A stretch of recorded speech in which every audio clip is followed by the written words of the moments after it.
Hi dear students, आज हम लोग UP board class 12 chapter number 1 electrostatics अर्थात स्थिर वैद्युतिकी के बारे में बातचीत करेंगे बेटा।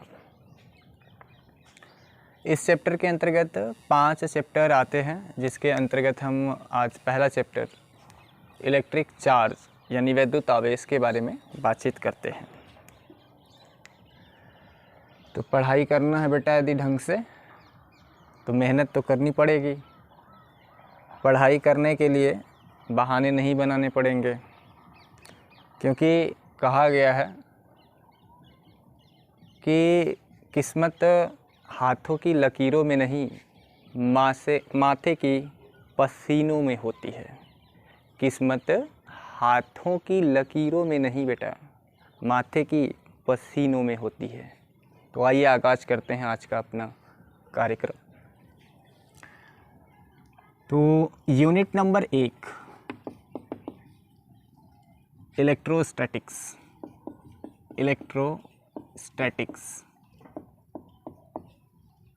हिंदी में इसको कहते हैं बेटा स्थिर वैद्युतिकी। स्थिर वैद्युतिकी।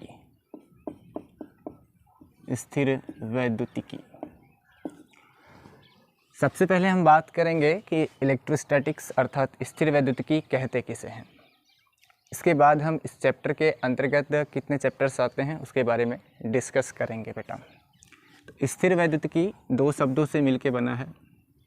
स्थिर का मतलब होता है बेटा रुका हुआ, और वैद्युतिकी का मतलब होता है वैद्युत। वैद्युत किसे कहते हैं? आवेश प्रवाह को ही वैद्युत धारा कहा जाता है बेटा। तो यहाँ पर वैद्युतिकी का मतलब होगा आवेश से। वैद्युतिकी का मतलब होगा आवेश अर्थात चार्ज से।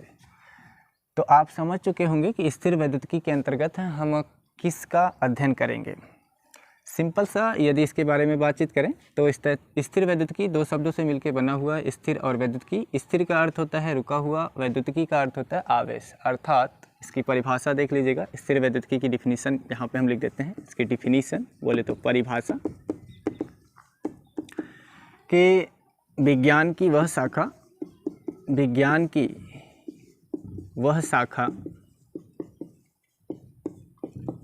जिसके अंतर्गत हम रुके हुए या फिर स्थिर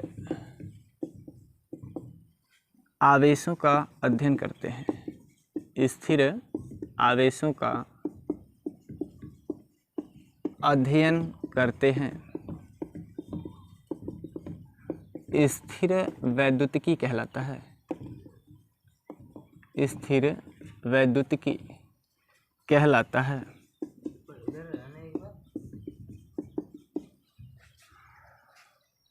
तो डिफिनीशन आपको समझ में आई होगी बेटा कि स्थिर वैद्युतिकी में जो चार्ज होगा वो लीकेज नहीं करेगा, वो मूव नहीं करेगा, और यदि वो मूव भी करेगा तो बहुत थोड़ा सा ही मूव करेगा, ताकि 9 मात्रा के बराबर एक्सेलरेटर यानी त्वरण प्रोड्यूस हो।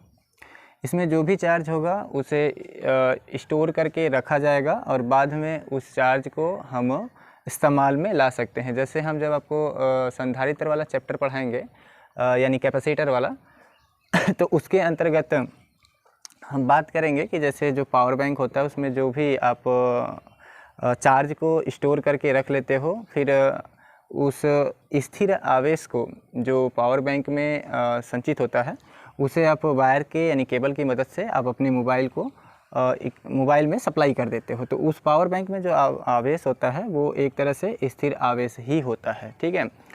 तो इलेक्ट्रोस्टैटिक्स अर्थात स्थिर वैद्युतिकी के ऐसे बहुत सारे एग्जाम्पल आप अपने लाइफ में भी देखे होंगे। लाइक जब आप किसी 2 अलग अलग मटेरियल के पदार्थों को आपस में रगड़ते हैं तो इलेक्ट्रोस्टैटिक्स के कारण ही एक पदार्थ दूसरे पदार्थ को आकर्षित अथवा प्रतिकर्षित करता है।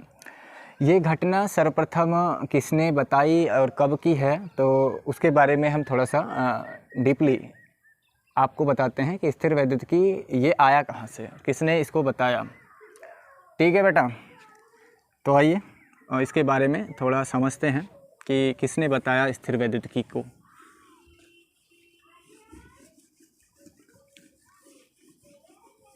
तो ये घटना है आज से लगभग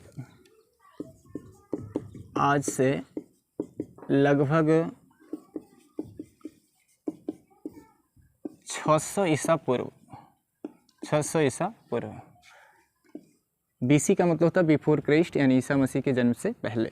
तो आज से लगभग 600 वर्ष पहले, तो आज से यदि इस टाइम पीरियड को जोड़े बेटा, तो आज चल रहा है 2022 में यदि 600 को हम ऐड करेंगे तो ये नियर अबाउट आ जाएगा।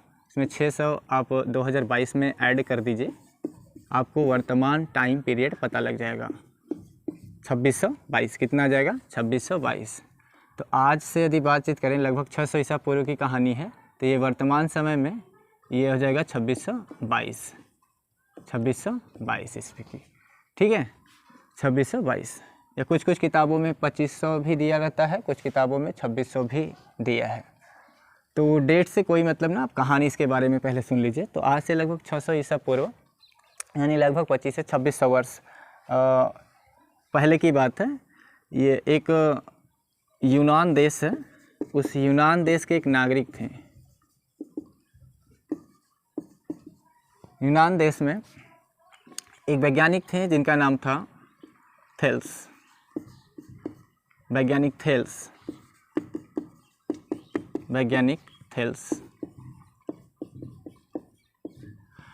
थेल्स ने पाया कि जब अंबर नामक पदार्थ को फर से रगड़ा जाता है, फर क्या होता है बेटा? फर कहते हैं बिल्ली की खाल को। तो अंबर नामक पदार्थ को पाया कि जब अंबर कहीं कहीं एम्बर भी लिखता है, एम्बर यानी अंबर, सब एक ही है। अंबर नामक पदार्थ को फर बोले तो बिल्ली की खाल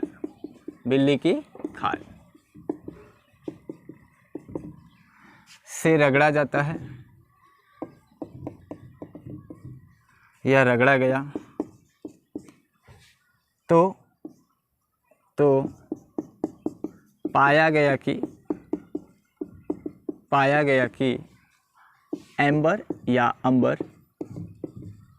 छोटी छोटी वस्तुओं जैसे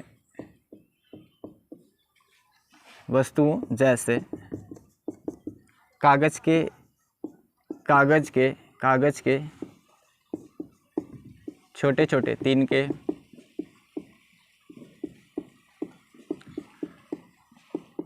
घास फूस etc मतलब इत्यादि को अपनी तरफ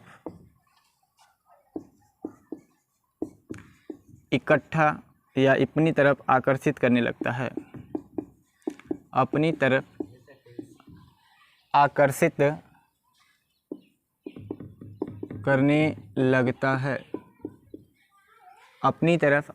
करने लगता है।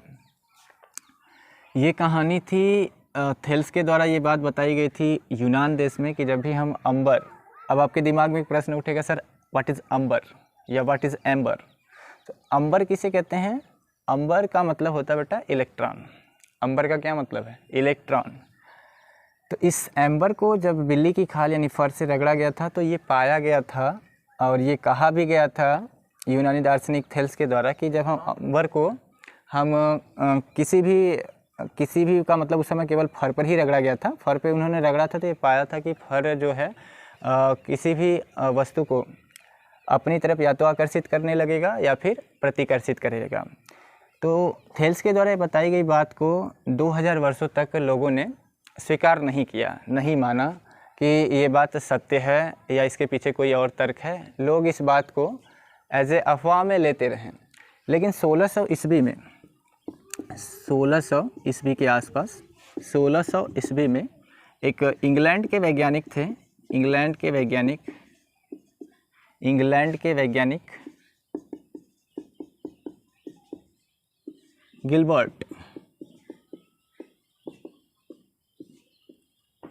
गिलबर्ट ने पाया कि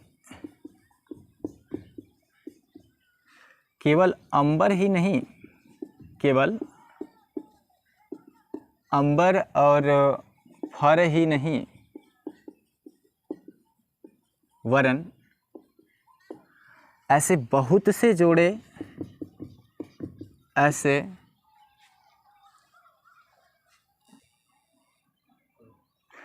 बहुत से जोड़े, बहुत से जोड़े प्रकृति में उपलब्ध हैं, जिन्हें आपस में रगड़ने पर वे एक दूसरे को आकर्षित अथवा प्रतिकर्षित करते हैं। तो जब ये 1600 ईस्वी में जो डॉक्टर गिलबर्ट हैं, जब ये अपनी बात को रखते हैं कि केवल अंबर ही नहीं है जिसको बिल्ली की खाल पे रगड़े तो अंबर छोटे छोटे पीसेज को अपनी तरफ अट्रैक्ट करने लगेगा, बल्कि ऐसे हजारों जोड़े यानी युग्म उपस्थित हैं जिन्हें आपस में रगड़ने पर वो एक दूसरे को आकर्षित अथवा प्रतिकर्षित करते हैं। तो ऐसे तमाम उदाहरण इनके द्वारा, डॉक्टर गिलबर्ट के द्वारा प्रस्तुत किया गया था। जैसे कि जब हम कांच की छड़ को, कोई कांच की छड़ ले लेते हैं, उसको सिल्क यानी रेशमी कपड़े पर या रेशमी धागे के साथ रगड़ते हैं, तो कांच की जो छड़ होती है और रेशम का जो कपड़ा होता है वो भी मतलब एक पर पॉजिटिव चार्ज आ जाता है और दूसरे पर नेगेटिव चार्ज। जो कांच की छड़ होती है वो धनावेशित हो जाती है और जो रेशम का टुकड़ा रहता है वो नेगेटिवली चार्ज हो जाता है। ऐसे फिर उन्होंने बताया था कि जो प्लास्टिक की कंघी होती है, उस प्लास्टिक की कंघी को यदि सूखे हुए बालों पर रगड़ते हैं तो उन पे भी चार्जेज उपलब्ध हो जाते हैं या उपस्थित हो जाते हैं। उसके बाद ऐसे न जाने कितने इलेक्ट्रोस्टैटिक्स के उदाहरण दैनिक जीवन में दिए गए हैं डॉक्टर गिलबर्ट के द्वारा, और आपने भी ये बात फील की होगी। इलेक्ट्रोस्टैटिक्स के उदाहरण आपने अपनी लाइफ में देखा होगा कि सर्दियों के दिनों में जब आप ऊनी कपड़े पहनते हैं या ऊनी स्वेटर वगैरह पहनते हैं, जब उसको अपने बॉडी से यानी शरीर से उतारते हैं तो चटचटाहट की आवाज़ आपको सुनाई देती है। या फिर कोई सिल्केन आपके पास क्विल्ट यानी रजाई वगैरह है, तो उसको भी जब आप अंधकार युक्त कमरे में ले जाकर उसे ओढ़ेंगे या फिर उस पर रब करेंगे तो उससे चिंगारियाँ निकलती हैं, ऐसा आपने फील किया होगा। तो ये जो चिंगारी निकल रही है वो भी इलेक्ट्रोस्टैटिक्स यानी फ्रिक्शन के कारण ही निकल रही है, जो कि इलेक्ट्रोस्टैटिक्स का एक सिंपल या दैनिक जीवन में देखे जाने वाला एक उदाहरण है। ऐसे और भी उदाहरण हैं कि यदि आप जो आपका टीवी स्क्रीन है या फिर आपके मॉनिटर का स्क्रीन है, उसके सामने आप कोई वाइट कलर की पट्टी को प्रेस करके, वाइट कलर मतलब कहने का कोई कागज़ ले लीजिए, जिसे आप सफ़ेद रंग का कागज़ या किसी भी कलर का कागज़ हो उसे इस्त्री करिए, प्रेस करिए और उसे अपनी टीवी स्क्रीन के पास ले जाइए या फिर मॉनिटर के पास लेके जाएंगे तो वो क्या करेगा कि जो कागज़ का टुकड़ा होगा उसे मॉनिटर स्क्रीन या फिर टीवी का स्क्रीन अपनी तरफ अट्रैक्ट कर लेगा। हालांकि जो इलेक्ट्रोस्टैटिक की वजह से जो चार्ज आता है ये लाइफ टाइम नहीं रहता है, ये चार्ज कुछ क्षणिक होता है, कुछ क्षणों के बाद ऑटोमेटिक का होगा, फिनिश यानी समाप्त हो जाता है। बचपन में आपने खेला भी खेला होगा कि नाखून में नाखून लगा के एक दूसरे को हल्का सा करंट का इफेक्ट दिलाते थे, बच्चे को कुर्सी पर बैठा देते थे और पीछे से सिल्केन या फिर किसी भी प्रकार की तौली से हीट कराते थे। उसके पीछे कुर्सी पर जो बालक बैठा होता था उसको तौलिए या किसी भी वैसे ऊनी चीज़ों से या रेशमी चीज़ों से हीट करते थे। प्लास्टिक की कुर्सी पर बच्चे को बैठा के, और बच्चे का पैर ऊपर हुआ करता था, अर्थ से ऊपर होता था, आप पीछे से हीट करते थे उसे कुर्सी पर बैठा के, फिर उसके नाखून को अपने नाखून से अटैच कराते थे तो हल्का सा आपको करंट फील होता था। ऐसा यदि आपने बचपन में खेला होगा तो आपको पता होगा। ठीक है, तो ये इलेक्ट्रोस्टैटिक्स के ऐसे न जाने कितने दैनिक जीवन में उदाहरण हैं। ठीक है, तो आगे चलते हैं इसी क्रम में बातचीत करते हुए। बेटा इलेक्ट्रोस्टैटिक्स क्या है वो हमने आपको बता दिया, हालांकि इसका इंग्लिश परिपेक्ष में भी मतलब आप समझना चाहेंगे कि इलेक्ट्रोस्टैटिक्स क्या है। तो इलेक्ट्रोस्टैटिक्स इंग्लिश में दो शब्दों से मिलकर बना है, इलेक्ट्रो प्लस स्टैटिक्स। यहाँ पे समझा देते हैं आपको। इलेक्ट्रोस्टैटिक्स को यदि इंग्लिश पर्पस से आप देखेंगे, इंग्लिश के पर्पस से यदि इसकी डिफिनीशन बनाना चाहते हैं तो ये दो शब्दों से मिलकर बना है, electro plus statics. Electro plus statics, electro का मतलब होता है एट रेस्ट और स्टैटिक्स का मतलब होता है चार्ज। स्टैटिक का मतलब क्या होता है? चार्ज। एट रेस्ट का सेम मीनिंग होगा विराम अवस्था में, विराम अवस्था में लिख देते हैं, विराम में। और चार्ज का मतलब होता है आवेश। हालांकि डिफिनीशन में कोई अंतर नहीं है बेटा, जो यहाँ पे हमने बताया था कि स्थिर वैद्युतिकी के अंतर्गत हम ऐसे पदार्थों का अध्ययन करते हैं जिसमें जो चार्ज होते हैं वो विराम अवस्था में होते हैं। तो इंग्लिश परिपेक्ष से देखें या फिर हिंदी परिपेक्ष से, इसके अर्थ में कोई भी परिवर्तन नहीं आने वाला है। ठीक है, तो इसी क्रम में आगे बढ़ते हुए हम बात करते हैं आपसे कि इस इलेक्ट्रोस्टैटिक्स के अंतर्गत कितने चैप्टर हमें पढ़ने हैं। ठीक है, आइए बातचीत करते हैं आगे। पढ़ाई करते रहिए बेटा, पढ़ाई के सिवा कोई दूसरा साधन नहीं है आपके पास, क्योंकि कहा गया है कि किताबों से यदि आप प्रेम कर लेंगे तो किताबें बेवफा नहीं होती हैं। ठीक है, किताबें यदि आपके जीवन में अच्छे से किताबों से आपने दोस्ती कर लिया है तो किताबें कभी भी आपको बेवफाई नहीं करेंगी, आपके साथ भविष्य में आपके साथ ही रहेंगी। ठीक है, तो स्टडी पर फोकस करिए, इधर उधर की बातों पे नहीं। देखिए, तो इसके अंतर्गत कितने चैप्टर आते हैं, सबसे पहले हम उसके बारे में बात करते हैं, फिर इस चैप्टर के अंतर्गत कौन सा चैप्टर हमारा फर्स्ट लेसन होगा उसके बारे में बातचीत करेंगे। तो इसके अंतर्गत 5 चैप्टर आते हैं बेटा। जो पहला चैप्टर हमारा होगा इसके अंतर्गत वो है हमारा वैद्युत आवेश। वैद्युत आवेश। दूसरा चैप्टर है वैद्युत क्षेत्र। तीसरा चैप्टर हम आपको पढ़ाएंगे गाउस का नियम। गाउस का नियम, कहीं कहीं किताबों में गॉस लिखता है, गॉस का नियम या गाउस का नियम एक ही बात है। और चौथा चैप्टर हम आपको पढ़ाएंगे वैद्युत विभव। वैद्युत विभव। एंड द लास्ट चैप्टर संधारित्र की धारिता। संधारित्र की धारिता। धारिता, जिसको कुछ किताबों में वैद्युत चालन के नाम से भी ये चैप्टर दिया है, वैद्युत चालन। तो ये 5 चैप्टर इलेक्ट्रोस्टैटिक्स यानी फर्स्ट यूनिट के अंतर्गत आते हैं। इसमें से हमारा जो चैप्टर होगा पहला लेसन वो होगा वैद्युत आवेश। कुछ किताबों में बेटा वैद्युत आवेश और वैद्युत क्षेत्र दोनों को कंबाइंड कर दिया है, जिसके वजह से यूनिट फर्स्ट यानी इलेक्ट्रोस्टैटिक्स के अंतर्गत 4 चैप्टर उनके हैं, क्योंकि वैद्युत आवेश और वैद्युत क्षेत्र को उन्होंने कंबाइंड कर दिया। लेकिन हम आपको सुविधा के अनुसार या सुविधा के लिए या यूँ कहें कि चीज़ें ज़्यादा हो जाएंगी और उन्हें याद करना आपके लिए थोड़ा सा कठिनाई होगा, इस वजह से हमने वैद्युत क्षेत्र और वैद्युत आवेश को सेपरेट कर दिया है, जिससे कि हम अलग अलग यदि आपको पढ़ाएं तो कम चीज़ों को आपको याद भी करना पड़े और अच्छे से कंठस्थ कर सकें आप चैप्टर को। ठीक है, तो वैद्युत आवेश के बारे में बातचीत करते हैं। ये आपका फर्स्ट लेसन होगा, इसी के बारे में आज हम बात करते हैं। तो देखिए,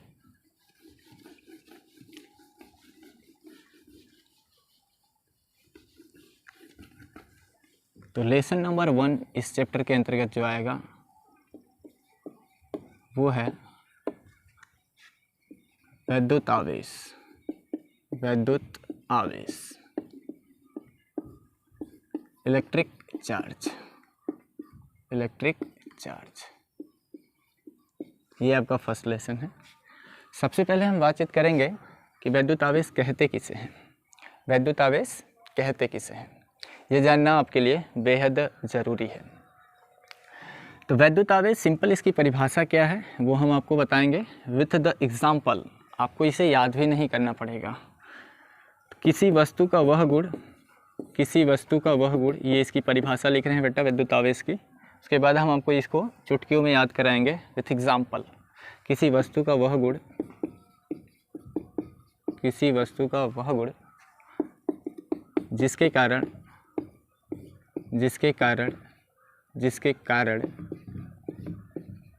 वह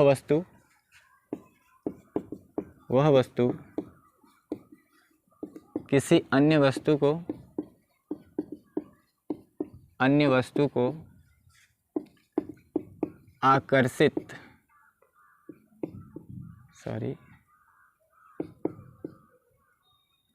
क्या लिख रहे हैं यार, आकर्षित अथवा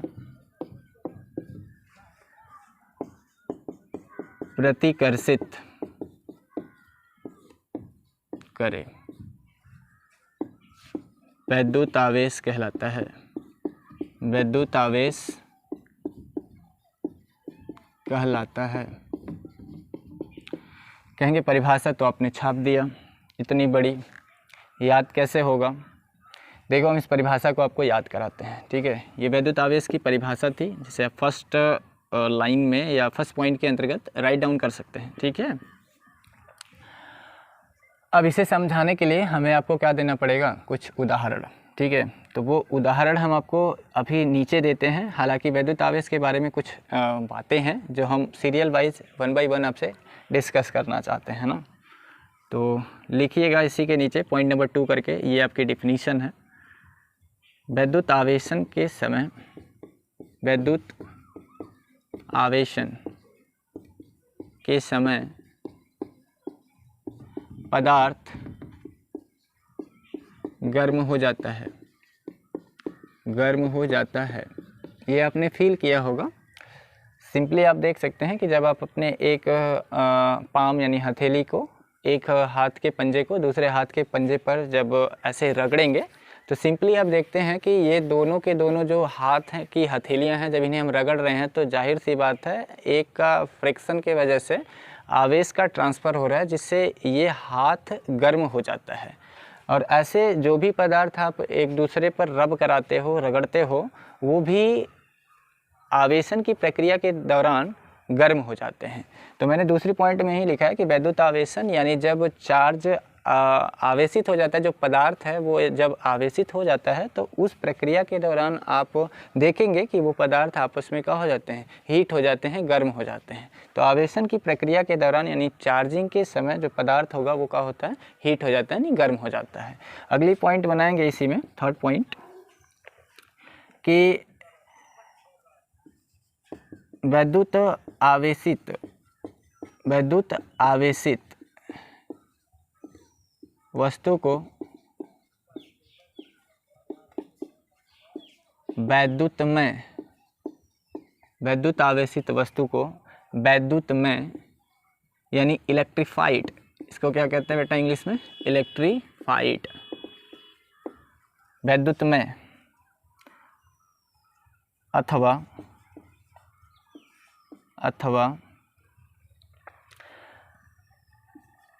आवेशित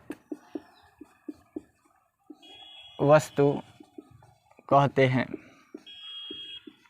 अथवा आवेशित वस्तु कहते हैं। यानी जब दो पदार्थों को आपने आपस में रगड़ दिया तो ये कहा जाता है कि वे जो वस्तुएं हैं वो वैद्युतमय हो गई हैं, आवेशित हो गई हैं, उन पे चार्ज आ गया है। ठीक है। उसके बाद और भी बातें करते हैं वैद्युत आवेश के बारे में।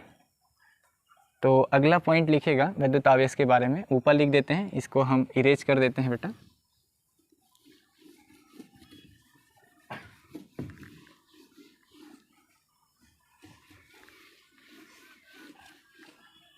चौथा पॉइंट बनाइएगा, उसके बाद हम आपको एग्जाम्पल देते हैं। जो वैद्युत आवेश है, वैद्युत आवेश पदार्थ का मौलिक गुण होता है, पदार्थ का मौलिक गुण है। अब आप फिर पूछेंगे सर ये फंडामेंटल प्रॉपर्टी का होती है, पदार्थ का मौलिक गुण से क्या मतलब है? तो दुनिया की जितनी भी चीज़ें हैं उन सब में आवेश पाया जाता है, चाहे वो कंडक्टर हो या फिर नॉन कंडक्टर। अब कंडक्टर का मतलब बस चालक मत समझ लीजिएगा, ट्रक चालक नहीं। कंडक्टर मतलब क्या? कंडक्टर मतलब चालक, चालक का मतलब सुचालक से है, ठीक है, बस वाला ड्राइवर नहीं। तो मौलिक गुण का मतलब है कोई भी पदार्थ, जैसे फॉर एग्जांपल के लिए प्लास्टिक की कंघी भी ले लेते हैं, तो प्लास्टिक की जो कंघी है वो तो नॉन कंडक्टर है, क्योंकि वो तो एज ए प्लास्टिक की बनी है ना, तो इस वजह से उसमें तो आवेश का प्रवाह होगा नहीं। लेकिन जब उसे आप रगड़ेंगे, हेयर पर आप रगड़ते हैं, तो वो भी क्षण भर के लिए उसमें भी इलेक्ट्रोस्टैटिक चार्ज आ जाता है कि नहीं? आ जाता है। तो ये कहा जाता है कि कोई भी पदार्थ जो है उसके अंतर्गत जो भी पदार्थ है, उस वैद्युत आवेश जो भी है वो वैद्युत आवेश दुनिया के हर पदार्थों में पाया जाता है, चाहे वो कंडक्टर हो या फिर वो नॉन कंडक्टर हो, या फिर आप यूँ कह सकते हैं इंसुलेटर हो। ठीक है, इंसुलेटर एक अलग तरह का पदार्थ होता है, मौलिक गुण होता है। ठीक है, मौलिक गुण यदि पूछा जाए कि मौलिक गुण क्या होता है, तो मैंने मौलिक गुण का मतलब यही बताया कि जितने भी पदार्थ हैं उन सभी में वैद्युत आवेश पाया जाता है। कभी आप ऐसा मत समझिएगा कि कहा जाता है कि कोई पदार्थ है जो कि उदासीन है, तो उदासीन का ये मतलब आप कतई मत निकालिएगा कि पदार्थ पे कोई चार्ज नहीं है। उदासीन का ये मतलब होता है कि उस पर चार्ज है, बट चार्ज उतना है जितना उस पर प्लस चार्ज है उतना ही माइनस चार्ज है। इस वजह से वो पदार्थ क्या है, इलेक्ट्रिकली न्यूट्रल है, बट उसमें ऑलरेडी चार्ज है। जैसे आप फॉर एग्जांपल के लिए ऐसे समझिए कि ये मान लीजिए ये कांच की छड़ है और ये रेशम का थोड़ा सा टुकड़ा है, रेशम का छोटा सा टुकड़ा है। जब इस कांच की छड़ को हमने रेशम पे रब नहीं किया है तो ये कांच का जो छड़ होगा इस पर कुछ न कुछ चार्ज तो पहले से होगा, और ये जो रेशम का टुकड़ा है इस पर भी चार्ज ऑलरेडी होगा। लेकिन जब आप इन दोनों को रगड़ देते हैं, ये कांच की छड़ को इस रेशम के टुकड़े से रगड़ देते हैं, तो इस कांच की छड़ पर क्या आता है, पॉजिटिव चार्ज आ जाता है, और इस रेशम के टुकड़े पर निगेटिवली चार्ज आ जाता है। तो यहाँ पे यदि नेट चार्ज देखें, यहाँ पे नेट चार्ज देखें, जब इन्हें हमने रब नहीं किया था तो उससे पहले यदि हम चार्ज आपसे पूछें तो आप कहेंगे सर इस पे भी कोई चार्ज पहले नहीं था, इस पे भी कोई चार्ज नहीं था, तो इसका मतलब पहले तो नेट चार्ज 0 था। और यदि अब देखेंगे तो जितना इस पे प्लस चार्ज आया है उतना ही इस पे क्या आया है, माइनस चार्ज। यदि इस पे 4 प्लस चार्जेज आए हैं तो इस पे भी 4 क्या आएंगे, माइनस चार्जेज आएंगे। तो यदि अब इन दोनों का नेट चार्ज देखा जाए तो अब भी कितना है, 0 ही है। क्योंकि कहा भी जाता है कि जो आवेश होता है वैद्युत आवेश वो संरक्षित होता है, यानी वैद्युत आवेश संरक्षण नियम के अंतर्गत आता है। जिस तरह से ऊर्जा को उत्पन्न और नष्ट या खर्च नहीं किया जा सकता, सेम उसी प्रकार आवेश को भी उत्पन्न अथवा नष्ट या खर्च नहीं किया जा सकता। ये भी आवेश संरक्षण के सिद्धांत पे कार्य करता है। ठीक है, तो वैद्युत आवेश पदार्थ का मौलिक गुण है। आप ये बात समझ चुके होंगे। मौलिक का मतलब है कि दुनिया के हर पदार्थ में वैद्युत आवेश पाया जाता है। इसके बाद बात करते हैं बेटा आवेश के प्रकार की। तो आगे हेडिंग डालेंगे टाइप्स ऑफ चार्जेस, आवेश के प्रकार।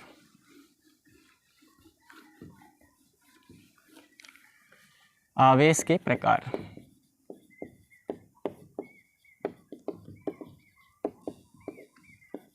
Types of charges, types of charges,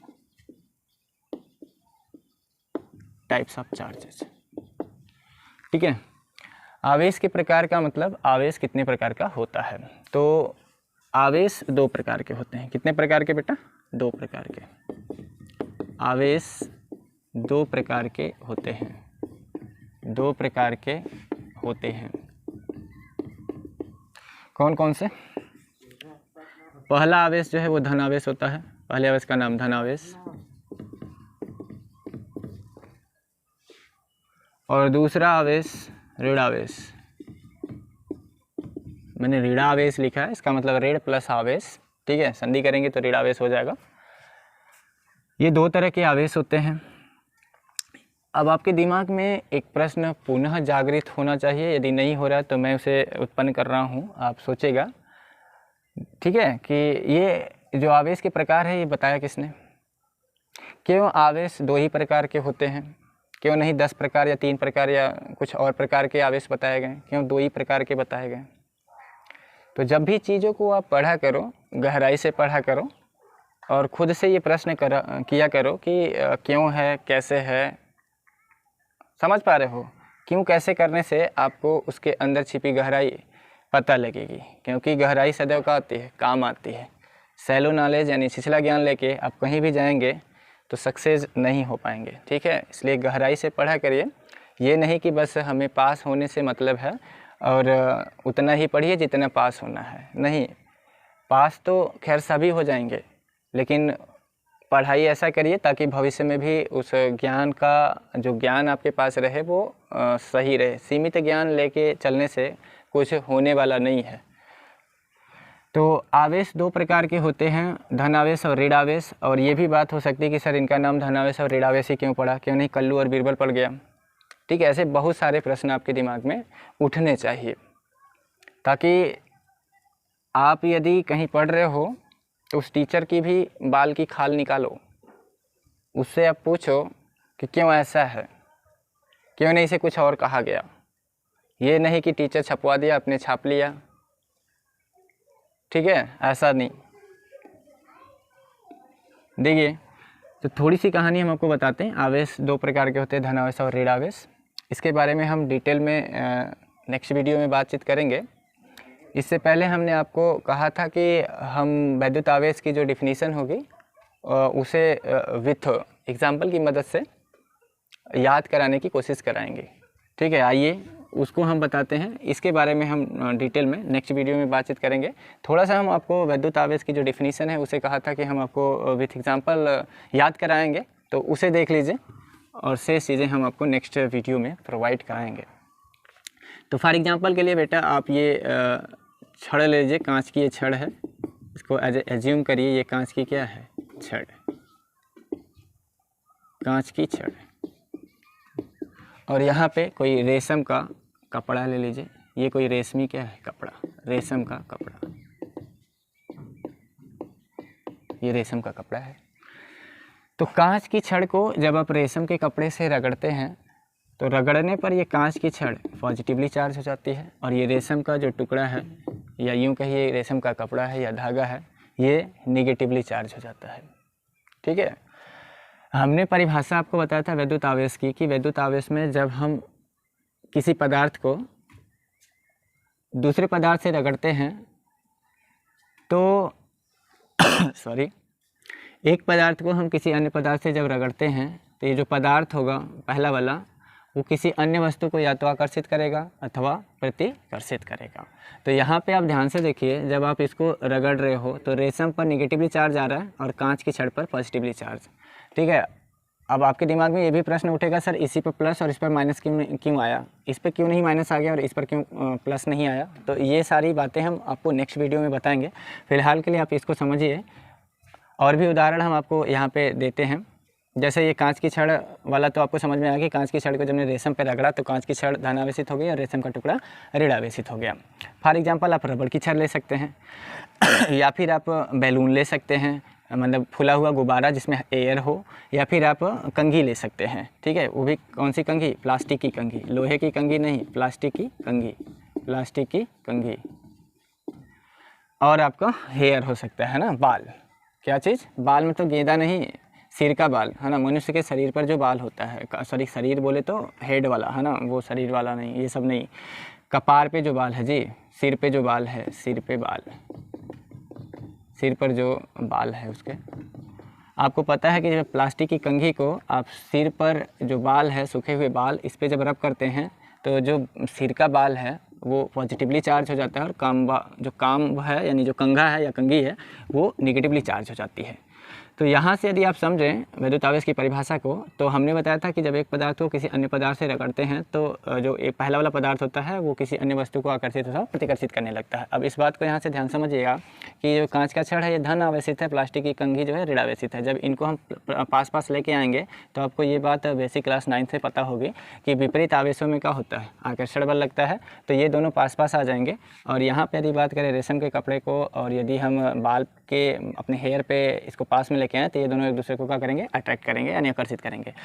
ठीक उसी तरह यदि हम इस कांच की छड़ को यदि अपने सिर पे रगड़ें तो ये पॉजिटिव चार्ज और ये भी पॉजिटिव चार्ज एक दूसरे को क्या करेगा, रिपेल करेगा यानी प्रतिकर्षित करेगा। तो परिभाषा तो यही दिया था कि एक पदार्थ को किसी अन्य पदार्थ से रगड़ेंगे तो जो पदार्थ होगा पहला वाला या तो दूसरी वाले को आकर्षित करेगा या फिर प्रतिकर्षित करेगा। कब आकर्षित करेगा, जब विपरीत चार्ज होगा तो आकर्षित करेगा, और यदि सेम तरह का आवेश होगा तो उसे आकर्षित करेगा। ठीक है, आज के लिए बस इस वीडियो में इतना ही करते बेटा। शेष बातें हम आपको कल नेक्स्ट वीडियो में प्रोवाइड करेंगे। 1 बाय 1 हम आपको वीडियो प्रोवाइड कराते रहेंगे आज से कंटिन्यूसली। बीच में वीडियोस बंद हो गए थे कुछ दिक्कतों के वजह से, लेकिन आज से हम आपको कंटिन्यूसली वीडियो प्रोवाइड कराएंगे।